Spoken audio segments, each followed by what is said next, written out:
Hi, and welcome to another episode of Nursing Your Way to Wealth, where a mental health nurse and an accountant talk about wealth creation, personal development, and financial independence in the UK to help you live the life you deserve.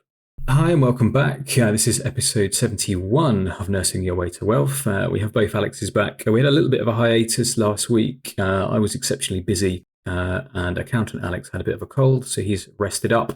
I'm now less busy, so we thought we'd come back for episode 71, which we've titled Job Comparisons. So we're going to work through two different jobs, and we're going to think about what you should consider when thinking about either switching jobs, trying to find a job that suits you a bit better, and all the other things that kind of go into making that decision. So it's not just a pure numbers salary kind of game.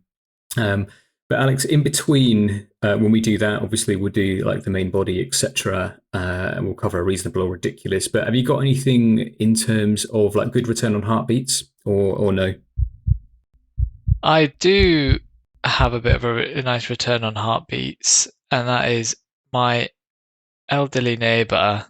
So he goes to the pub every Sunday to see his friends Nice. who are also in their 80s, and he invited me along the other day, and I went there for a few hours before my dinner to a nice little pub in Chertsey, and had talked some football and putting the world to right with some And you're the youngest person grumpy there. old men by about 50 years. Or maybe not 50 years, by about 45 years. Quite a lot of Uh, years. Yeah. yeah, Did they yeah. say anything um, like really remarkable that you kind of took away with you? Not really. No. Okay. No, it Okay. was no nothing too profound. It might take a few more visits in order to get beneath beneath the level of to get to a more profound level. I was asked about how to sell some shares, Hilarious.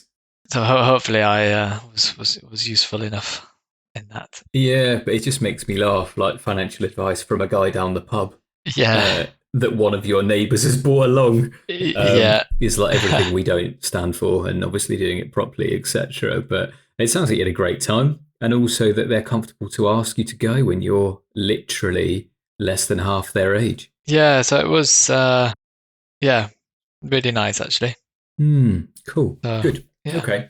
The other thing I wanted to bring to begin with is I've been reading quite a lot of extra things this week, and I find that when I read like financial things and I talk to other people about stuff, because like people ask me questions about this kind of stuff all the time, and the most common book or the most common two books I think I ask people to read is The Psychology of Money by Morgan Housel. So those 20 short stories about it, which I find just incredible, and I think I've probably re-listened to that book about 4 times now. And I also recommend people listen to The Simple Path to Wealth by J.L. Collins. So everyone comes and they say, like, oh, tell me about this investing thing. How can I retire early? How can I get rich super quickly? And I'm like, there is no quick fix unless you win the lottery or sell a business, etc. But do the work. I can tell you these things, but you're probably going to forget it by tomorrow. But if you listen to the book and you take some notes and you apply it to your own life, it's much more likely to kind of to sink in and you to make good financial decisions after it. But it just astounds me that the no matter kind of what I'm asked about it, something from either of those books just springs to mind. yes. No, they are both very good, and I'll also plug my book as well, Financial Freedom. Yeah, Of it's course. easy when you know how. But yeah, I think they are. I think you're exactly right. There isn't an easy way. There isn't a quick way. It's quite, fairly straightforward and boring.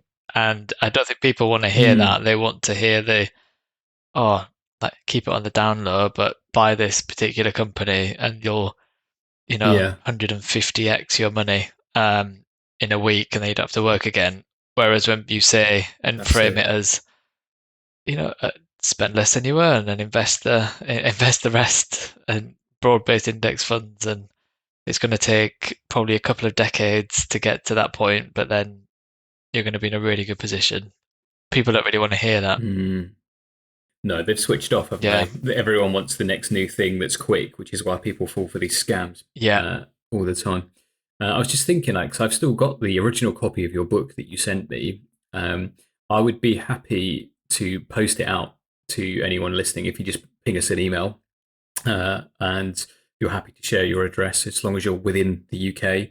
I will wrap that up and I'll ping it out because it's got a lot of value inside it, and yeah, I've read it, so I hopefully won't need to read it again since I have literal access to the author. So yeah, if anyone wants that, let us know and I'll bring it out to you. I'm not sure I can get you to sign it on the way out. Actually, that would be cooler, wouldn't it? yeah. Or we could do a virtual signature, perhaps. But yeah, Maybe I'll print it and stick it on. yeah, Yeah, or I'll post it to you first, then we can send it out. Who knows? Okay. In terms of yeah, job comparisons. So it's the idea here is to think about what the deeper kind of meanings, stuff that actually matters about job comparisons, because it's not just about raw numbers and salary. You could be paid multiples of your current salary, but if it involves like a 4 hour commute each way and it's really hellish, you're not going to last in terms of doing that. And we thought we would just give some kind of stats and figures. This is about a person I know within kind of the health field, so it's a little bit niche in that respect. But broadly, the stuff we think about can be broadly like applied to any job. So it is my hope that we'll have a quick kind of discussion about that. Alex is going to do some maths in the background, so if you hear him typing, that's what he's doing. And we'll just think about stuff from my point of view, Alex, stuff from your point of view, and then we'll just think about how you can apply these concepts about which job might suit you best to a person looking perhaps for another job to see what value you can get out of it. And actually, sometimes it's the smaller stuff that matters. Like if you can shave 10 or 20 minutes off your commute each way, you're going to feel a lot healthier because of that. If you can avoid a particular road on your commute that's absolutely hellish, full of traffic lights, etc., that can help as well. And the people you work with, of course. So, Alex, have you got your spreadsheet ready? And what figures do you think you need from me?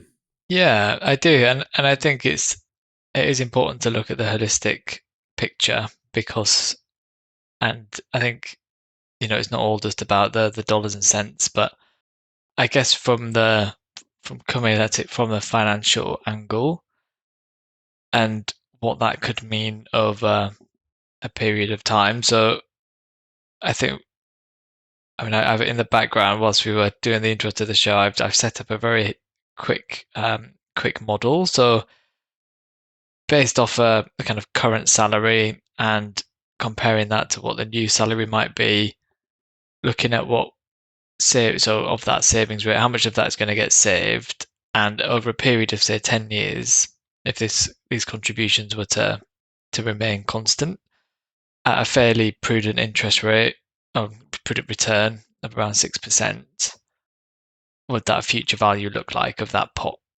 And then what does that mean for an extra income from a FI perspective?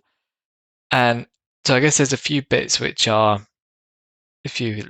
consider. So from if we look at this from a financial independence point of view, because if we draw a line under was to do before and after, so assume this, let's just say it's a friend of yours, they'll have maybe a pot of savings and investments which they're going to put towards um, their early retirement. And I don't know if you know what that number is, but we'd need that number to almost say, well, that lump is going to just continue to grow in the background, and then from this point onwards, you're going to start continue to save into that pot of money. And there's two scenarios. One is almost like your baseline position. So that is, if you carried on doing what you're doing now, what would that person's kind of monthly contributions be to their kind of investment portfolio or financial freedom fund or whatever you want to call it? What would those be? And then compare that to the new salary. What would that be? And what would that difference be? So do you know how much roughly this person would be making at the minute and how much they would, well, the important thing is how much they're saving towards their like financial independence? Sure, yeah. So we can base it on like I'm happy to use kind of my own figures for that because I also work in health, etc. So in terms of like just to put some extra kind of flesh to it, current salary is about 46,000. It's slightly less than that. It's like 49,900 something something. But I think to make your job a bit easier, let's do 46 currently. Um, the new job would pay 55, Yeah, and then after 12 months, there would be an uplift of an additional 7,500. So the salary at 12 months would be 62,500. yeah. Um, So there's a good website, and we might just have to infer some of these figures. But do you know how much roughly would be the net pay mhm. on those each month? uh, yeah, Yeah, yeah, very roughly here. So of the 46,000, it's about kind of 2,600. Um, there's a little bit of leeway kind of either side for that, but broadly that. And the net for the 55k salary is 3,200. And this is taking into account tax, national insurance, a student loan payment as well, and yeah, some other stuff. got you. And then I reckon after the 62 and a half bump, so that'll be an extra 7.5 grand a year, which is an extra £625 a month. And for prudence, you probably lose about half of that to tax and NI. Mm-hmm. So you probably go from 3,200 to, we call it 3,500 a month. Just for ease of my brain and spreadsheet. So Sure. I guess and then of the current, so I mean those are really big jumps and those are nice numbers. And I think for the purpose of just be for the pod, we can assume I'll just model it so based off the 62 and a half bump, because if that comes after 12 months, that's um, if we look at like a 10-year time horizon, it's probably going to be about Mm. right. And then so I guess at the current day, so there's about 2,600. Do you know how much is saved roughly towards I guess in your investment portfolio? Yeah, so currently the savings amount invested, this is not pensions, though it's just an Yeah, amount from salary put into a stocks and shares ISA is 650. got you. Yeah, cool. So so based off that, so call it 650 a month. That's £7,800 a year over a 10-year period, assuming the average return's about 6%, which is fairly low, but probably if we look at that as an inflation adjusted return, because you're quite heavily into equities. So that Mm-hmm. after 10 years, that pot is worth just under 103 grand.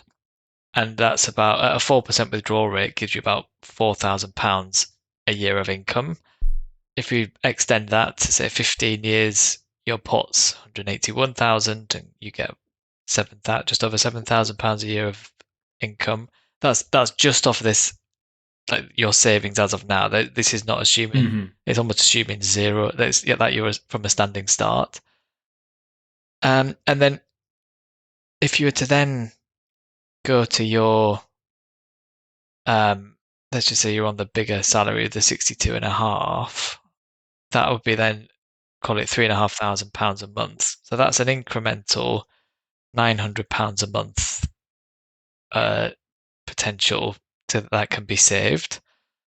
So and you, I mean, lifestyle inflation is a thing, and you It is. want to enjoy some of that extra money. But would it say you think reasonable to look at saving say an extra £700 a month? So they save 700 of that 900. Do you I reckon, would think it's or reasonable. Yeah. Um, do you with that? I think that a person that's kind of on this path would make a as better decision as possible. I very much don't think they're just going to blow it all on like. They're not just going to go on Prada handbags and everything. No, exactly. Not going to lease a Yeah, brand new like BMW or whatever. That chews up some of yeah. that. I mean, I think it's probably fair to say that the goal of people on this path and listening to stuff like this, consuming general financial media, is to reach FI perhaps as quickly and as attainably as possible, but allowing Yeah. that we are all human. And yeah, there probably would Yeah. be some additional spending. You might need particular clothes for the job. You might have a slightly different commute, etc. So Yeah. I think it's fair. I would say. Yeah. Got you. Yeah, because that's saving. Yeah, the reason I got to that number was just saving about 80% of that amount of the Yeah, 900. and spend 20. So Yeah. yeah, so just around that. So I think let's for assume that's then £700 extra. So granted, this will happen about 1 year hence, and we can be. These are just assumptions to prove to almost prove that how powerful it can be to one get an increased salary, but two save most of that Mm-hmm. salary. Like, use So it you wisely. say so then the kind of the new savings. So there'd be a baseline of £650, looking to more than double that. So you'd save an extra £700. So you'd be just so save £1,350 per month, which is £16,200 a year.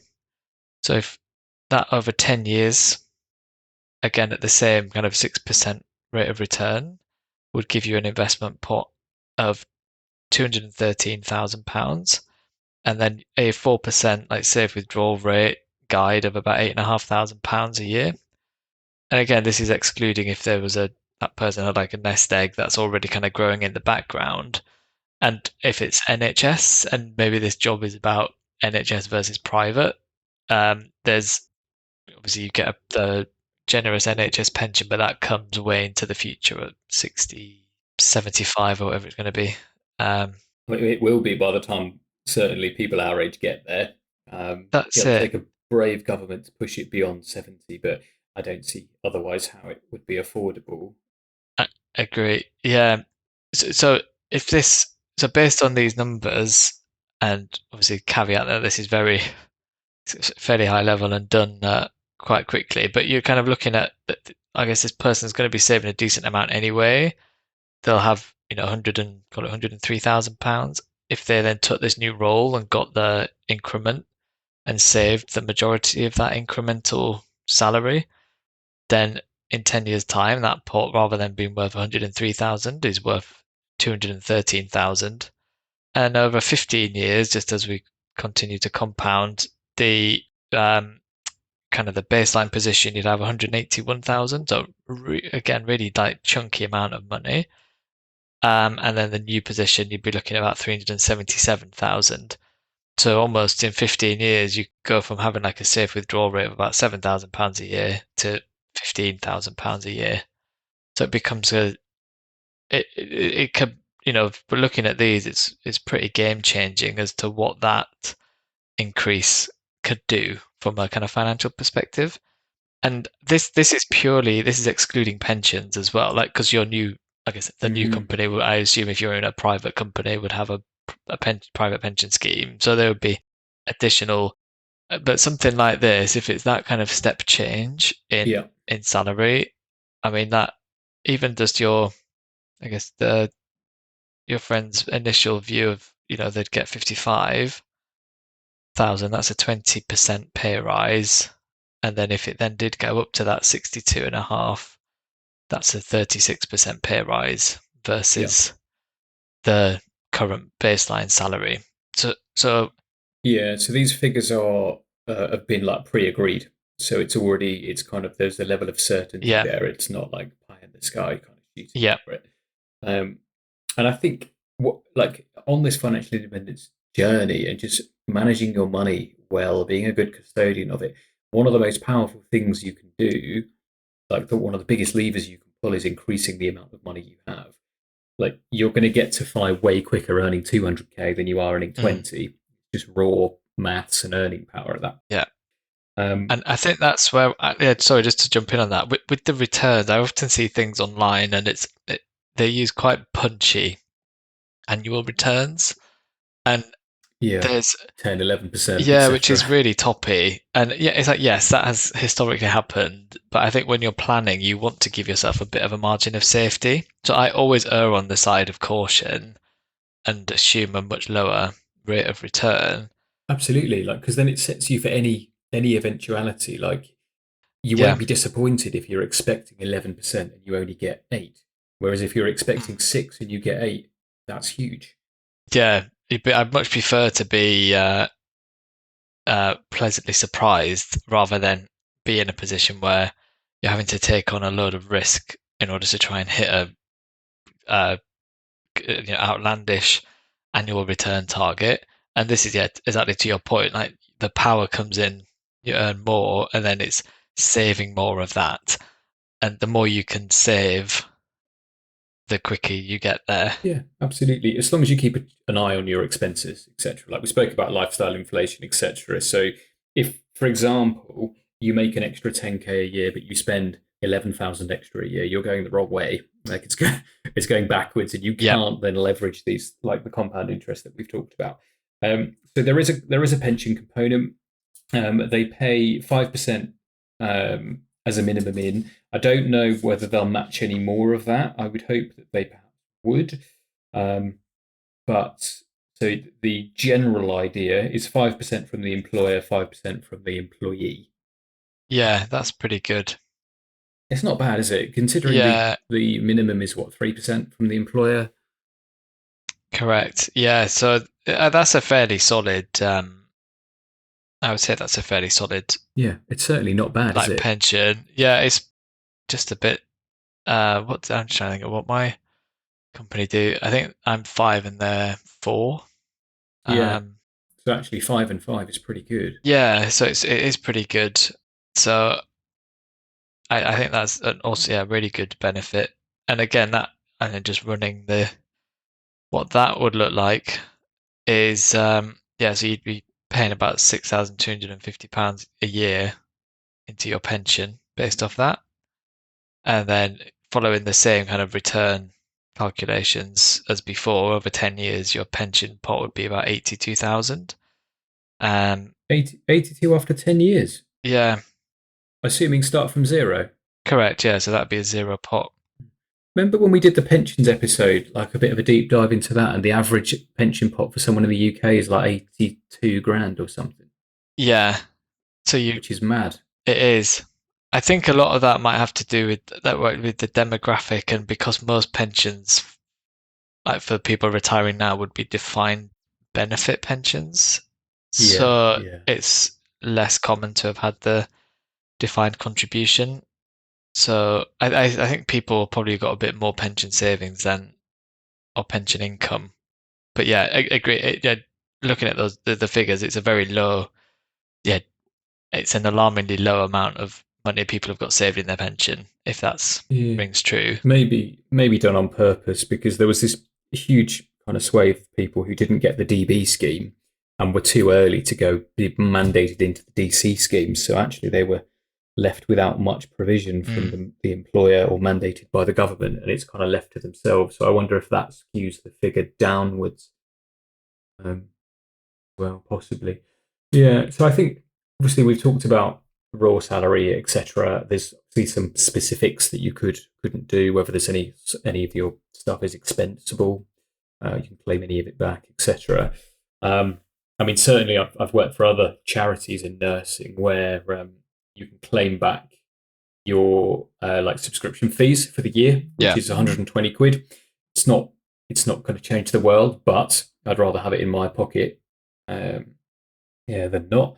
And I just wonder whether like there might be other things you might get possibly a company car, unlikely, but maybe you might be able to work from home perhaps instead of having a commute into an office, paying for parking or anything like that. So these are smallish costs, but say if you're paying some money for parking every day or you're paying for lunch every day, something like that, we've talked before that those can add up hugely.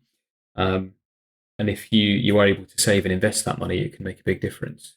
yeah, definitely. And I think it's that you start like that the person's salary is going to start growing pretty rapidly, and that's the result of that is if you don't almost save that money quite quickly so you don't see it, you'll have a lot of money in your bank account, which is a really nice feeling. But it then creates this thing where little when you're looking at and you might have £1,000 left in your bank account, There was like, oh, it's only 10 quid for lunch, or it's only 5 quid for coffee, or it's only an extra 150 quid for a new, I don't know, new watch or whatever it might be.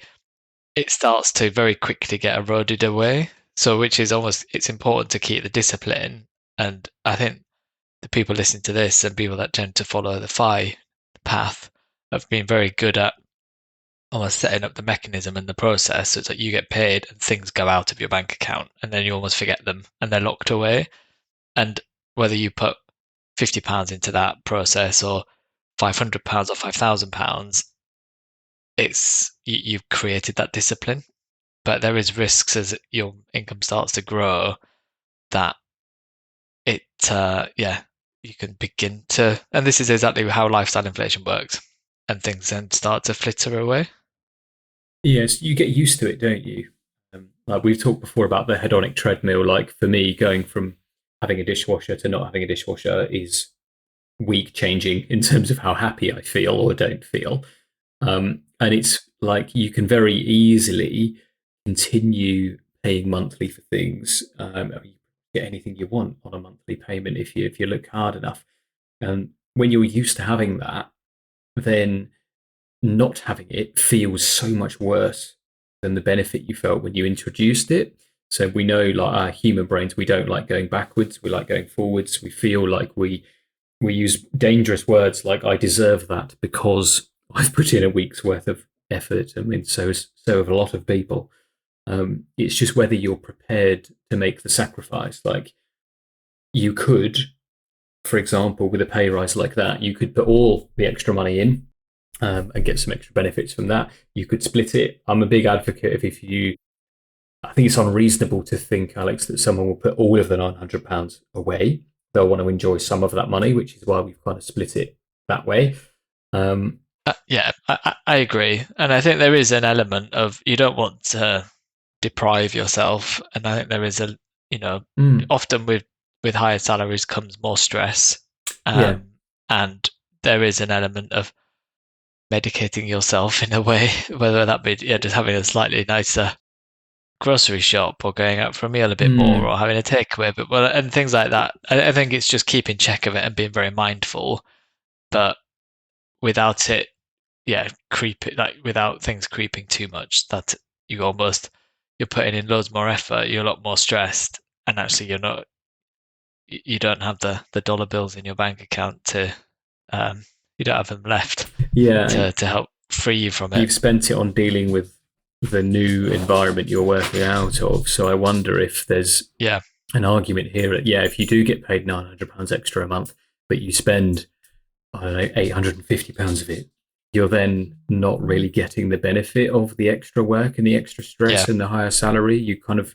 revert back to your baseline. So the general message here would be yes, accept the pay rise if you can get it, earn more money, etc. It makes life hopefully easier for you. But at the same time, use that money wisely. Like you could easily fritter that £900 away by getting a new car, a fancy watch, only shopping at Waitrose delivery or something, and having two takeaways a week. It would disappear at an alarmingly quick rate.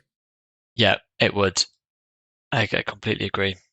But I Yeah, and think it's looking you at get used the to it. yeah, you do, and I think that's why it is difficult, especially when you start seeing these kind of jumps. So yeah, I mean, it's a brilliant position to be in, is being able to get those type of raises. And I think it just goes to show here with some, moving around employers and developing oneself and taking that risk to move around, you do get compensated for it. Definitely. And I think it's worth just looking at the value you actually can provide because this kind of job switch, it's doing a very similar job, just in a different place, like for a different company. If they're willing to pay you £10,000 extra, either they're being extra generous or you're currently being underpaid. So do employers will pay you as little really as they can get away with because the more money they can keep, the wealthier the kind of the owners get, etc. They can keep the company running. But have a look for your skill set in your field, in your niche. Are you being fairly paid? Like, have a look at what other jobs are available if they're similar to what you're doing now and they're all being paid at say 20 grand a year more money than you're getting, I'd ask the question like, what? How can you get from A to B? How can you get from here to there? Work with your employer if you can. If you can't, perhaps consider getting a different job. But I think the huge benefit here of people on this path and just being financially astute is you can be a little bit brave, and you can then search for other jobs, and it almost gives you a little bit more. Um, Not power is probably the wrong word, but a little bit more like bravery in the negotiation stage. So if someone says, absolutely not, I can't give you a different job, Alex, no way, and you don't have, if you've got a month's worth of savings behind you, you can say, actually, I've got a month to figure this out, even if I do leave. If you don't have that, and you absolutely rely on every last penny of your next salary coming in, you probably aren't going to have the bravery to go in and ask that. It's Yeah, setting yourself up to kind of make these brave, like bold decisions and moves, and just say, look, I found this other job, and to my eyes, it's similar. Would you mind if we went through it and just to see where the differences are?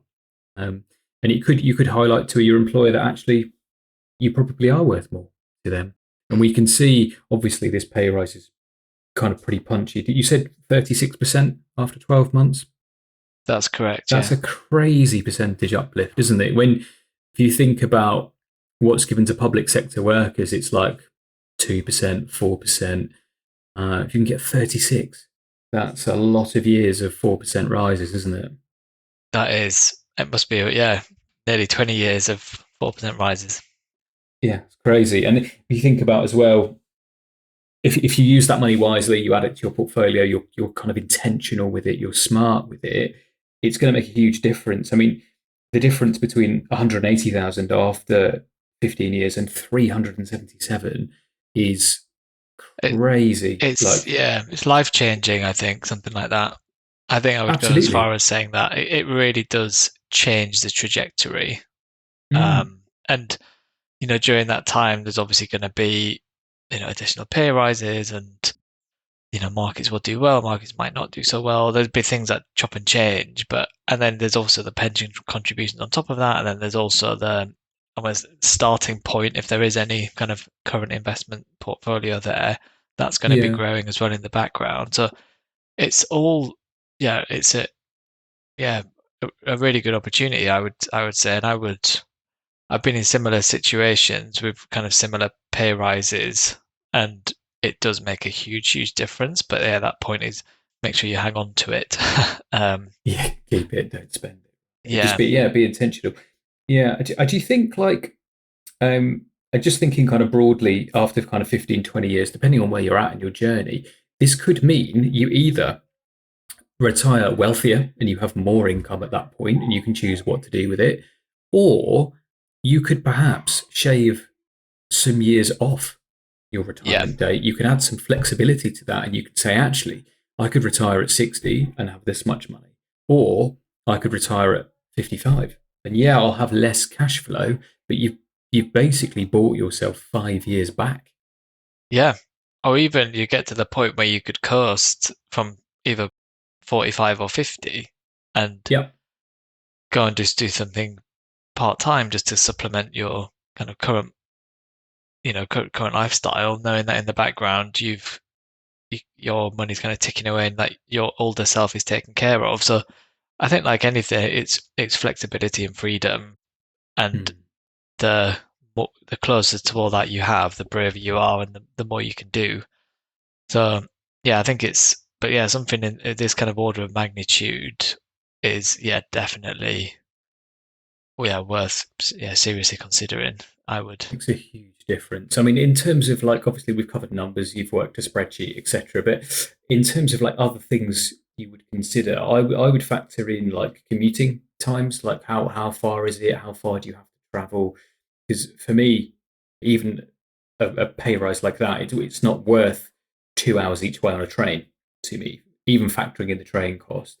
So think about commuting. I've commuted a long way before, and I have a rule now that I don't want to, really don't want to travel more than 30 minutes each way. And no matter the method, whether that's car, walk, bus, train, or whatever. And I always time that door to door, not just being on the train, walking Mm, the other end, etc. It's door to door traveling time because that matters. I would also think about other benefits like can you work from home? Are there like company allowances for stuff? Like if you have to work from home, can they get you a desk and a chair? Maybe. Who knows? If you don't know, if you don't know, ask because you're never going to know if you don't ask. There could be all sorts of other benefits we haven't talked about, like time off, holiday pay, uh, paternity or maternity kind of deals that they might have available as well.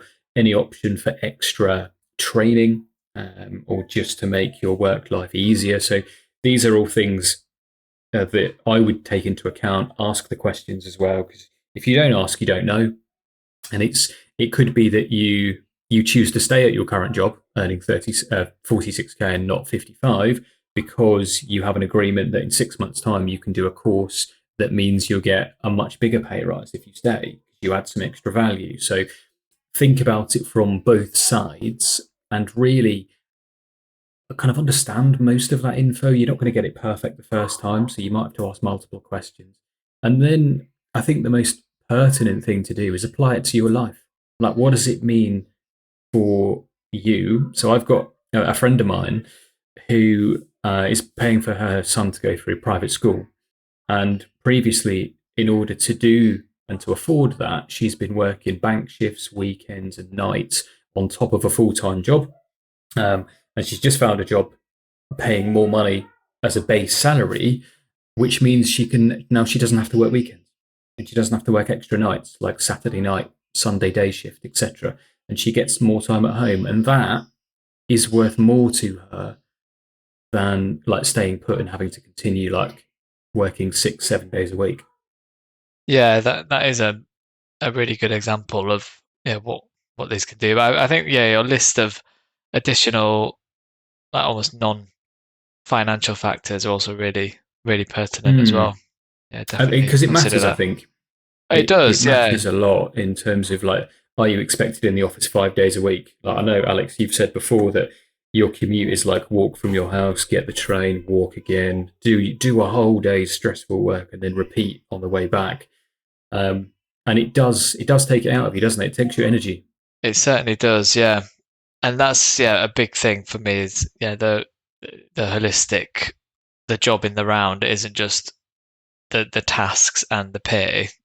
It's kind of factoring in all of those other things and making sure I can tolerate that and that I still feel it's reasonable given the compensation and everything. But yeah, that's but kind of the exercise we've done is exactly what I go through as well when I'm looking at new roles.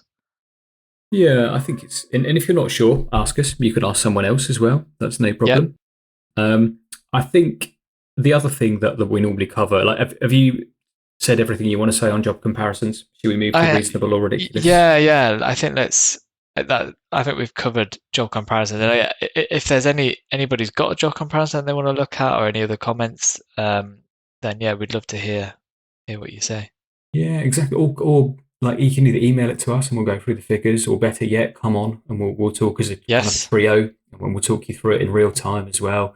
Just what we would think, what Alex would think, what you think as well as the person to.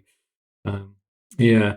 So, Alex, full disclosure here, I don't have a reasonable or ridiculous for you this week. So I'll pass that to you. But if you don't have one, I have a small update because I've reached what I consider to be a financial milestone for my personal net worth that I'm happy to share as well. If we don't have one of Oh, those. also, you know what? I was gambling on you having one, so I don't have a Okay. reasonable or ridiculous. But yeah, let's have the big milestone as a replacement. Yeah. So um, the milestone for me is obviously I've been investing kind of in an ISA and a pension for about 6 years now, since 2019. Um, and I've just crossed £75,000 as a portfolio. Part of that is my ISA, part of that is a private pension. And it's aligned the other day to tick above that figure, which Ah, nice. I remember fairly recently seeing like the 50K milestone, and way back when, it seems like years ago, the £10,000 when you go from four figures to five figures. Um, Mm. And really, like the 10 to 50 milestone took quite a long time, but this 50 to 75 seems to have taken a lot less time. So I'm starting to feel like that compounding wheel is really, really helping. Yeah. Um, Oh well, massive congratulations on that. That's a massive milestone. it's huge for me, yeah. Yeah, that's because that. Yeah, 'cause I always look at it and think that's like game show prize money type Right. things. You know, where they always a chance to win the jackpot. So yeah, I think that's massive, and I agree. Like, get it's the first few, like the 10 to 50 is much harder. Yeah, it takes Um, much longer. yeah, and then it's just start to get easier as well.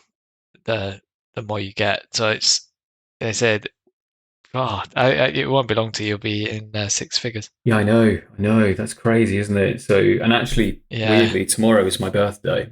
So tomorrow I'll turn 37. Um, and I feel like with a kind of a trajectory like that, I'm going to hit six figures. I'm going to try with a good headwind and some good market returns, please. Whoever controls these around the world, Donald I would Trump love. at the Yeah, minute. exactly, exactly. I would love to hit like 100K as in my kind of net worth by the time I'm 38. So this time next Yeah, year. But nice, 366 days. brilliant. I think that's a nice challenge. Yeah, I think so. And when I looked at it, I was just like, oh my Yeah, God, wow. Um, because I don't look at it that often. Like when I first started, I yeah, looked at it loads, and I was like, oh, it's gone up a bit, it's gone down a bit, etc. But now, rarely do I look at it, and when I look at it, I'm just like, wow, actually, that.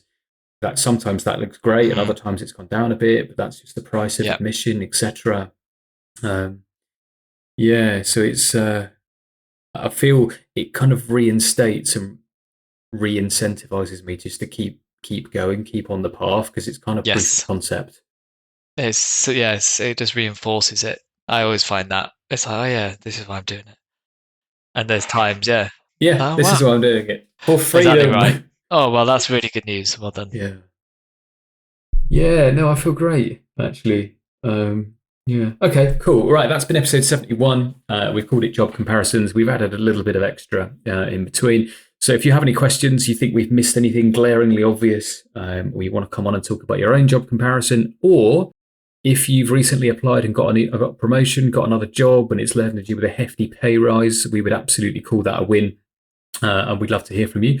So email it to us at nursingyourwaytowealth@gmail.com. And I'd love to start reading some stuff out like that of the like the comments and stuff, Alex, we get by email as Yeah, well. So definitely. please, yeah, please do send them in because it's incredibly motivating for you, but also for us Yep. as well. To know that we're making an impact, however small, is important. So Alex, with that, if there's anything else or if there's nothing, I'll see you next week, my friend. Yeah, no, that was everything. That was a interesting episode, and yeah, hopefully people enjoy that. And yeah, let us know any questions. Love to hear from you. None of what we discuss on the show is to be considered financial or health advice, and we recommend you always do your own research or consult an independent financial advisor or a doctor when making your financial or health decisions.